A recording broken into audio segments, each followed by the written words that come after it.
నమస్తే, నేను మీ తిరుపతి. తెలంగాణ రాష్ట్రంలో వందల సమస్యలు ఉన్నాయి. 6 గ్యారెంటీలు, 420 హామీలు. 6 గ్యారెంటీలు 100 రోజులలో అమలు చేస్తామని చెప్పినటువంటి కాంగ్రెస్ ప్రభుత్వం దాదాపు ఏడాది పాలన పూర్తయినా కూడా దిక్కానం లేని పరిస్థితి. అనేక సమస్యల మధ్య తెలంగాణ ప్రజలు కాంగ్రెస్ ప్రభుత్వం పైన వ్యతిరేకంగా మారినటువంటి సిచ్యువేషన్స్ కూడా మనం చూసినాం. అన్ని సమస్యలు పక్కదారి పట్టినాయి. ఇప్పుడు కేవలం సంధ్యా థియేటర్ కి సంబంధించినటువంటి ఘటన మాత్రమే నడుస్తున్నది. అల్లు అర్జున్ ప్రెస్ మీట్ పెట్టడం, ముఖ్యమంత్రి రేవంత్ రెడ్డి ఏకంగా అసెంబ్లీలో మాట్లాడడం, అల్లు అర్జున్ కౌంటర్ ఇవ్వడం, ఇవన్నీ కూడా పెద్ద ఎత్తున సోషల్ మీడియాలో దుమారం రేగుతున్నది. కాంగ్రెస్ పార్టీకి సంబంధించిన సీనియర్ నేతలు కూడా మాట్లాడుతూ ముందుకు వస్తున్నారు. ఈ సంధ్యా థియేటర్ కి సంబంధించినటువంటి ఘటన, సరే ఘటన బాధాకరం.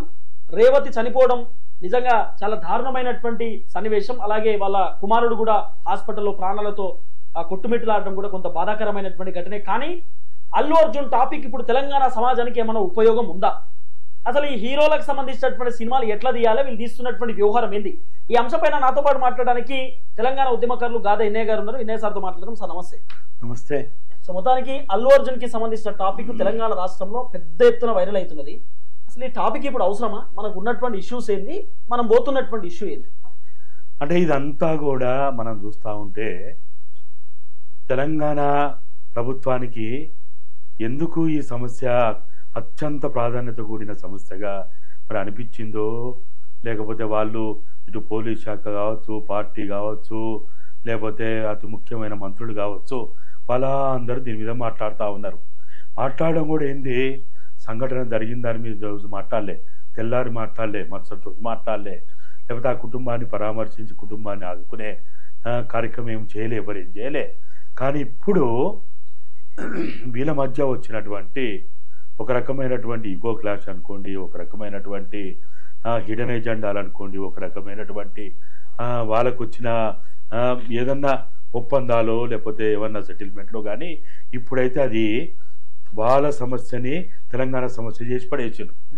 వాస్తవంగా చెప్పాలంటే పుష్ప 1, 2 అయినా, లేకపోతే ఆయన ఎవరు అల్లు అర్జున్ అయినా, లేకపోతే ఏ హీరో అయినా, ఏ హీరోయిన్ అయినా, లేకపోతే ఏ సినిమా అయినా కానీ అదంతా ఒక ప్రైవేట్ కార్యక్రమం, ప్రభుత్వ కార్యక్రమం కాదు అది.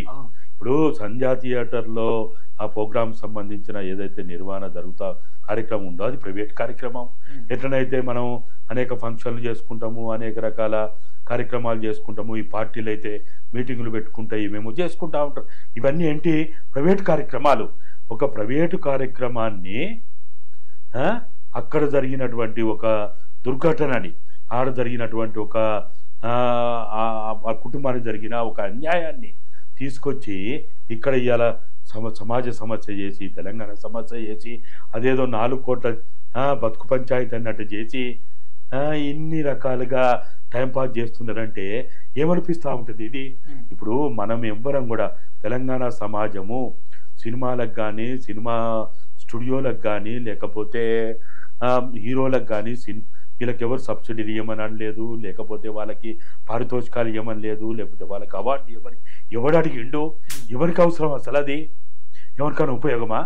తెలంగాణలో ఉన్న ఆదివాసులకు ఉపయోగమా? తెలంగాణలో ఉన్న గిరిజనులకు ఉపయోగమా? తెలంగాణలో ఉన్న దళితులకు ఉపయోగమా? తెలంగాణలో ఉన్న బహుజనులకు ఏమన్నా ఉపయోగమా? పీడిత ప్రజలకు ఏమన్నా ఉపయోగమా? వ్యవసాయం చేసుకున్న రైతులకు ఉపయోగమా? కార్మికులకు ఉపయోగమా? దినసరి కూలీలకు ఉపయోగమా? విద్యార్థులకు ఉపయోగమా?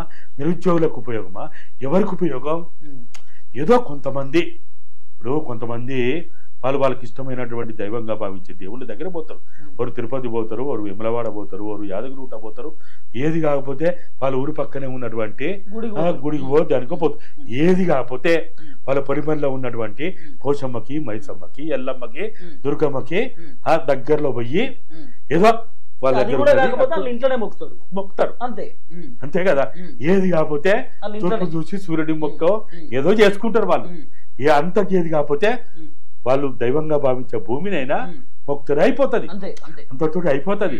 కానీ దాన్ని తీసుకొచ్చి ఇవాళ మొత్తం అదేదో తెలంగాణ సమస్య చేస్తే అసెంబ్లీలో అంత టైము, అది చివరి రోజు, చివరి గడియలది. ఆ సమయంలో దీని మీద ఇంత ఆవేశంతో, పౌరుషంతో గొంతు చించుకొని మాట్లాడాల్సినంత అవసరమా? అసలు అల్లు అర్జున్ అనేటోడు కోన్కిస్కగాడు వాడు ఎవరైతే మనకేంది? తెలంగాణ చరిత్రలో మాకైతే తెలంగాణ అమరవీరుల కుటుంబాలే సెలబ్రిటీలు, తెలంగాణ రాష్ట్ర సాధకులుగా ఉన్నటువంటి వాళ్ళే మాకు సెలబ్రిటీలు. వీళ్ళెవరు సెలబ్రిటీ అయితే మాకెట్లా సెలబ్రిటీ? తెలంగాణ పౌర సమాజానికి సెలబ్రిటీలు ఎట్లయితారు? వాళ్ళు సెలబ్రిటీలట, వాళ్ళ గురించి చర్చించాలట, వాళ్ళకి రక్షణ కల్పించాలట. ఇవన్నీ దిక్కుమాల పనులు కాకపోతే ఆయన ఒక వ్యక్తి, ఒక పౌరుడు, ఒక సిటిజన్, రియల్ హీరో. ఆయన ఏదన్నా కావచ్చు, రియల్ హీరో, ఆయన రియల్ హీరో సంబంధించిన వ్యక్తి, ఆయన ఏదన్నా కావచ్చు. ఆయన ఇప్పుడు ఆయన లాగా నటించేటోళ్ళు ఎంతమంది లేరు? 100 మంది ఉన్నారు కదా. ఇప్పుడు ఫ్యాన్స్ అంటే వీళ్ళ రియల్ హీరో వీళ్ళ తల్లిదండ్రులు కదా, అంతే కదా. మరి కానీ పెంచి నేను పోషించినందుకు, ఇంత పెద్ద చేసినందుకు మీ తల్లిదండ్రులను కదా నువ్వు హీరోల లెక్క, హీరోయిన్ లెక్క చూడాల్సింది. నేను ఎప్పుడు అదే చెప్తా, మా పిల్లలకు కూడా అదే చెప్తా. మీరు మీ జేబులలో మీరు మీ పచ్చబొట్లు పెట్టుకున్నా, లేకపోతే మీ జేబులలో ఫోటోలు పెట్టుకున్నా ఎవరు పెట్టుకోవాలి? మనని కన్న తల్లిదండ్రులు పెట్టుకోవాలి. వాళ్ళు మనకు జన్మనిచ్చారు, 9 మాసాలు మోసి రక్తస్రావం చేసి తను చచ్చిపోతా అని తెలిసి కూడా మనల్ని ఈ తెలంగాణ తల్లి ఒడిలో పడేసింది. తనకు తెలుసు ఆ తల్లికి ఈ జన్మనిచ్చే క్రమంలో నేను అవసరమైతే చచ్చిపోతా అని కూడా తెలుసు. అయినప్పటికీ అంత సాహసం చేసిందంటే ఆ తల్లి కంటే గొప్ప ఎవరు? ఆ తల్లి కంటే గొప్ప ఎవరు? అంతే కదా. కాబట్టి ఇప్పుడు ఫ్యాన్స్ మీరు అన్నట్టు ఒక్కొక్కరు ఇష్టం ఉంటది, ఒక్కొక్కరు ఒక్కొక్క దేవుని మొక్కుంటారు. దేవుళ్ళే ఇంతమంది ఉన్నప్పుడు సమాజంలో ఒక్కొక్కరికి ఇష్టం కావచ్చు. అంతే. ఇప్పుడు నా దృష్టిలో ఊర్లలో ఉన్నటువంటి కళాకారులే నా గొప్పోళ్ళు, వాళ్ళే గొప్పోళ్ళు. వాళ్ళకు తెలిసిన చరిత్ర వాళ్ళు చెప్పగలిగే అంత ఆ భాషలు కావచ్చు, యాసలు కావచ్చు, అర్థమయ్యే రీతిలో ఎవరు చెప్తాడు? సో ఇదంతా డైవర్షన్ పాలిటిక్స్ అని బండి సంజయ్ చెప్తున్నాడు. అంత డైవర్ట్ చేయడానికి కావాలనే అల్లు అర్జున్ని అక్బరుద్దీన్ ఓవైసీతో క్వశ్చన్ అడిగిపించుకొని మరి అసెంబ్లీలో ఆయన చివరి గడియల్లో మాట్లాడిండు. వాస్తవానికి అసెంబ్లీ క్లోజ్ కావాలి, క్లోజ్ అయ్యే మూమెంట్ లో అక్బరుద్దీన్ ఓవైసీ లేచి మరి క్వశ్చన్ అడిగిండు. ఇదంతా ఒక మాస్టర్ ప్లాన్ అని బండి సంజయ్ గారు చెప్తున్నారు. చెప్తారు సార్. ఇప్పుడు వాస్తవంగా చెప్పాలంటే ఇది ఆయనని కోర్టు ఎప్పుడైతే తీసుకుపోయిందో, ఆయన ఎఫ్ఐఆర్ చేసి హాస్పిటల్ తీసుకెళ్లి టెస్టులు చేసి కోర్టులో ఎప్పుడైతే ప్రొడ్యూస్ చేసిండో అప్పటితోటి పోలీస్ శాఖ పని అయిపోయింది. దాని తర్వాత ఎవరి చేతిలో పోయింది? ఇది న్యాయ వ్యవస్థ చేతిలో పోయింది. న్యాయ వ్యవస్థ చూసుకుంటుంది ఆ పని అంతా. న్యాయ వ్యవస్థ చేతుల్లో పోయిన తర్వాత బయట ఎవ్వరం కూడా ఆ విషయం మీద విచారణ చేయడానికైనా, స్పందించడానికైనా, వివరణ ఇవ్వడానికైనా ఇంకా వీళ్ళే ఏదున్నా కోర్టుకి ఇచ్చుకోవాలి. వీళ్ళు ఎంత అంటే అల్లు అర్జున్ హాస్పిటల్ పోకపోవడానికి కారణం కూడా ఆల్రెడీ కేసు నడుస్తుంది కోర్టులో కాబట్టి పోలేకపోయినట్టు అంటే చాలా విషయాలు ఉంటాయి. ఇప్పుడు కోర్టులో ఉన్నప్పుడు, కోర్టు పరిధిలో ఉన్నప్పుడు వాళ్ళు ఏమంటారంటే నువ్వు పోయి అక్కడ ఆ పర్సన్ ని కలవాలంటే పర్మిషన్ తీసుకొని పోవాలా. ఆయన ఈ రోజు మధ్యంతర కండిషన్లతో కూడిన బెయిల్లో ఉన్నాడు. ఆయన కొన్ని కండిషన్స్ ఉన్నాయి కాబట్టి ఆయన ఆ పరిస్థితిలో ఉన్నప్పుడు అడిగిపోయిన అనుకో, నువ్వు అడిగిపోయినావు, ఇన్ఫ్లుయెన్స్ చేసినావు, ఇప్పుడు తండ్రి తనంతట తాను ఏదో స్టేట్మెంట్ ఇచ్చాడు, ఇట్లా అట్లా అని ఏదో స్టేట్మెంట్ ఇచ్చాడు, కలిస్తే నువ్వే ఇప్పించమని కూడా అంటారు. కాబట్టి ఇప్పుడున్న పరిస్థితుల్లో ఏంటంటే ఒకసారి కోర్టు పరిధిలో పోయిన తర్వాత కోర్టు చూసుకుంటది. ఇంకోటి ఎంత బ్లండర్ మిస్టేక్ చేసిందంటే వీళ్ళు ఇప్పుడేమో దొంగ అంటే భుజాలు తడుకున్నట్టు చేస్తుంది, కానీ పోలీస్ శాఖ వాళ్ళు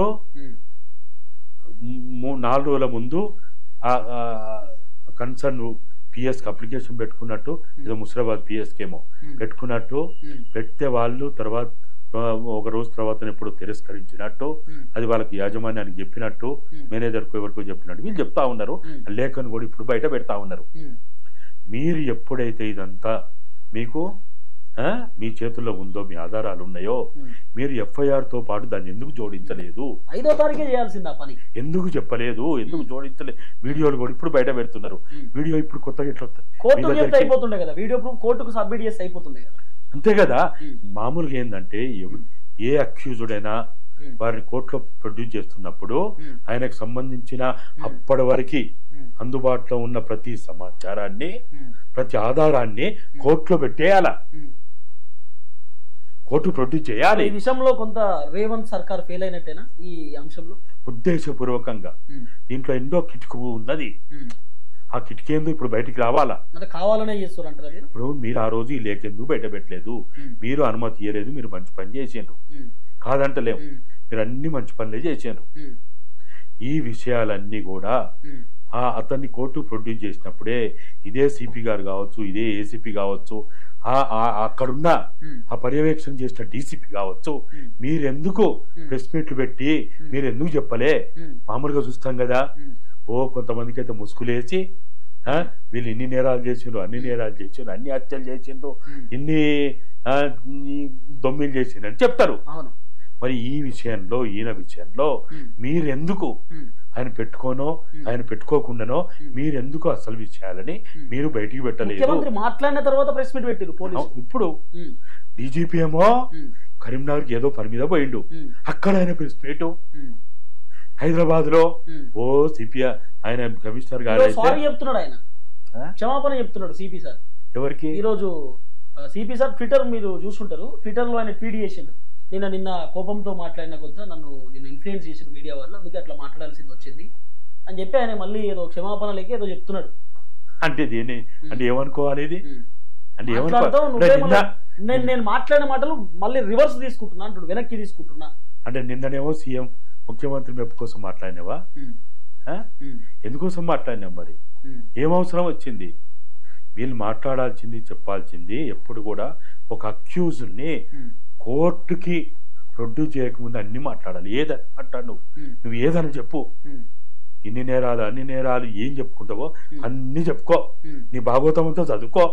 ఇప్పుడు వీళ్ళు ఆ శ్రీతేజ అనే పిల్లోని బాగు చేస్తే సరిపోతుంది కదా, హాస్పిటల్ పోయి ఎట్లున్నది పరిస్థితి, ఆయనకి ఇంకా వైద్యం ఎట్లా అందించాలా, ఏం చేయాలి, ఇది సరిపోతుంది కదా సార్. ఈ టాపిక్ అంతా పక్కన పెడితే ప్రాణం ఎట్లైనా కోల్పోయింది రేవతుంది, ఆ ప్రాణం మళ్ళీ తీసుకురాలేదు, కానీ వాళ్ళ కొడుకుని బాగు చేస్తే సరిపోతుంది కదా. కొడుకు ముచ్చట పక్కన పెట్టి అల్లు అర్జున్ మీరు చెప్పారు కదా ఇంతకుముందు, అల్లు అర్జున్ వాళ్ళ ఎవరు పిల్లలు కార్ బయటకు వస్తే కూడా అదొక న్యూస్. అది అల్లు అర్జున్ వాళ్ళ పిల్లలు బయటకు వస్తా ఉన్నారు, అల్లు అర్జున్ పారిపోతున్నాడు అని చెప్పి ఇంకో న్యూస్. సో మీడియా వ్యవహారం కూడా ఎట్లా చూస్తారు సార్? అంటే ఈ సోషల్ మీడియా, ఈ ప్రభావితం, ఈ మీడియా వ్యవహారం అంతా అసలు సమస్యగా దాన్ని సమస్య చేయడం, ప్రజలకు అవసరం లేని దాని విషయం చేయడం. ఇలా తెలంగాణకి ఏం సంబంధం ఇది? తెలంగాణ ప్రజలు 4 కోట్ల తెలంగాణ ప్రజలు, వాళ్ళ బతుకు పంచాయతీ వాళ్ళకు ఉన్నది, వాళ్ళ సమస్యలు వాళ్ళకు ఉన్నాయి. ఇలా ఎన్ని చూస్తలేం మనము. ఇప్పుడు ఒక ప్రైవేట్ కార్యక్రమం ఇది, మనం ఎన్నో కార్యక్రమాలు కూడా చూస్తాం. దేవాలయాల కాడ తొక్కిసలాటలు చనిపోయినా చూస్తాం, కుంభమేళాలలో చూస్తాం, మసీదుల కాడ చూస్తాం, చర్చిల కాడ చూస్తాం, లేకపోతే అనేక రకాల ఫంక్షన్లలో కూడా చూస్తాం, పార్టీల మీటింగ్లలో కూడా చూస్తాం. జరుగుతుంటాయి, ఇటువంటి అన్ని జరుగుతుంటాయి. అయితే దీన్నే ఏదో ఆషామాషిగా ఏం తీసుకోమని ఎవడు అంటలేడు. చట్టాన్ని ధిక్కరించి పోలీస్ శాఖ అనుమతులు లేకుండా ఆ కార్యక్రమం ఎవరైతే నిర్వహించిందో ఖచ్చితంగా ప్రాసిక్యూట్ చేయమని అంటున్నాం మనం. ఆ నష్టపోయిన కుటుంబానికి ఖచ్చితంగా ఆదుకోమని చెప్తున్నాం. దాంతోపాటు మనం ఏమంటున్నామంటే ఈ సమయంలోనే అనేక రకాల సమస్యలు ఉన్నాయి, అనేక రకాల సమస్యలు ఉన్నాయి. ప్రభుత్వ పాఠశాలలో, కళాశాలలో, రెసిడెన్షియల్ స్కూల్స్ లో, గురుకులాల్లో అక్కడ అనేక రకాల సమస్యలతోటి వాళ్ళు చనిపోతా ఉన్నారు, వాళ్ళ కష్టాల పాలవుతా ఎన్నో అవుతా ఉన్నాయి, ఎన్నో రకాల బాధలు ఉన్నాయి. వాటితో పాటు ప్రతిరోజు నిమిషానికి గంటకి ప్రభుత్వ దవాఖానాలలో 10ల సంఖ్యలో 100ల సంఖ్యలో నిర్లక్ష్యం కారణంగా, ప్రభుత్వ నిర్లక్ష్యం కారణంగా, నేను డాక్టర్లనా, ప్రభుత్వ నిర్లక్ష్యం కారణంగా చనిపోతున్నారు. మరి దానికి ఎవరు శిక్షించాలి? ఎవరి మీద కేసులు పెట్టాలి? ఎవరిని దీనికి కారకులం చేయాలి? కాబట్టి ఈ ప్రధాన సమస్యలను పక్కకు నెట్టివేసి అసలు మీరు అల్లు అర్జున్ సెలబ్రిటీ అనడమే తప్పు. అంటే ఓన్లీ అల్లు అర్జున్ ఈ సినిమాకి సంబంధించిన హీరోలు అందరూ సెలబ్రిటీ? వాళ్ళు హీరోలు ఎట్లయితారు? వాళ్ళు హీరోలు ఎట్లయితారు? వాళ్ళు హీరోలు ఎట్లయితారు? సినిమా తీస్తారు కాబట్టి హీరోలు. అరే ఇప్పుడు ఎవరో కథ ఆధారంగా నటించినోడు హీరో అవుతాడట. ఆ కథానాయకుడు ఏమో సెలబ్రిటీ కాడట, హీరో కాడట. ఇప్పుడు నా మీద 3 సినిమాలు వచ్చినాయి, నా చరిత్ర ఆధారంగా, నేను పోషించిన పాత్రల ఆధారంగా. నేను మాత్రం సెలబ్రిటీ కాదు, నేను మాత్రం హీరో కాదు. నా మీద కేసులు పెడతారు. నేను మాట్లాడితే నేరం అవుతుంది. నేను మాట్లాడితే వానికి ఎవరికో పరువు పోయిందని నా మీద కేసులు పెడతారు. కానీ నేను పోషించిన పాత్ర ఆధారంగా ఎవడో నటిస్తే కాదు, నటిస్తే వాడు హీరో అట. ఇప్పుడు కోరమ్మి మీద సినిమా తీసిండు, చాకలైర మీద సినిమా తీసిండు, అల్లూరు సీతారామరావు మీద సినిమా తీసిండు, బిర్సా ముండా మీద సినిమా తీసిండు. ఇంకా చరిత్రలో సమాజంలో ఎంతో మంది ఎన్నో రకాల సంఘటన, జలియన్ వాలా బాగ్ మీద సినిమా తీసిండు. జలియన్ వాలా బాగులో ప్రాణత్యాగాలు చేసిన వాళ్ళు వాళ్ళ హీరోలు కాదు, వాళ్ళ సెలబ్రిటీలు కాదు, ఆ కుటుంబాలు కాదు. దాంట్లో నటించిన వాళ్ళు వాళ్ళు సెలబ్రిటీలట. అది ఎక్కడ న్యాయం, ఎక్కడ చరిత్ర? సర్దార్ పాపన్న మీద సినిమా తీసిండు, ఆయన సెలబ్రిటీ కాదు, ఆయన హీరో కాదు, నటించినోడు. నేను మళ్ళా చెప్తున్నా, జీవించినోడు. వాళ్ళు జీవించిన వాళ్ళు, వీళ్ళు నటించారు. జీవితం వేరు, నటన వేరు. నటన కేవలం 10 రోజుల వరకే పరిమితం కదా. అది ఇవాళ ఒక దగ్గర ఒక నటన చేస్తావు, తెల్లారి ఇంకో, ఇవాళ కృష్ణుని వేషం ఎత్తావు, రేపు రాముని వేషం ఎత్తావు, రేపు రావణాసుని వేషం ఎత్తావు, రేపు ఇంకోని వేషం ఎత్తావు. ఎన్ని వేషాలేయో? గాంధీకి నువ్వేనా, అంబేద్కర్ కి నువ్వేనా, గాడ్సేకి నువ్వేనా, సుభాష్ చంద్రబోస్ నువ్వే, అన్నిటికీ నువ్వేనా? అది నటనాది. సో రియాలిటీలోకి రండి అంటారు మీరు, అంతేనా? సో పుష్ప సినిమా మీరు కొన్ని క్లిప్స్ కూడా చూసుంటారు, పుష్పాల తగ్గేదేలే అవి ఇవి కొన్ని ఉన్నాయి కదా సార్. అసలు ఈ సినిమా అంటే జనరల్ మీకు చెప్పుంటారు కదా, పుష్ప సినిమా ఇట్లున్నది సార్, ఇట్లున్నదని ఎవరైనా డిస్కస్ చేసి ఉంటారు కదా. అసలు ఈ పుష్ప సినిమా మీ దృష్టిలో ఏంది? ఇదంతా ఎర్రచందనం స్మగ్లింగ్ అది ఇది ఉంటుంది దాంట్లో. అసలు ఏం సార్ ఈ సినిమాకి సంబంధించి ఏమన్నా అసలు ఎట్లా అనిపిస్తుంది? ఆ సినిమా వ్యవహారం చూసి ఏమన్నా సమాజానికి ఉపయోగపడేటట్టు ఉందా అది? ఇప్పుడు రేవంత్ రెడ్డి మాటల్లోనే, రేవంత్ రెడ్డి ఢిల్లీ ప్రెస్ మీట్ ఏం చెప్పిండు?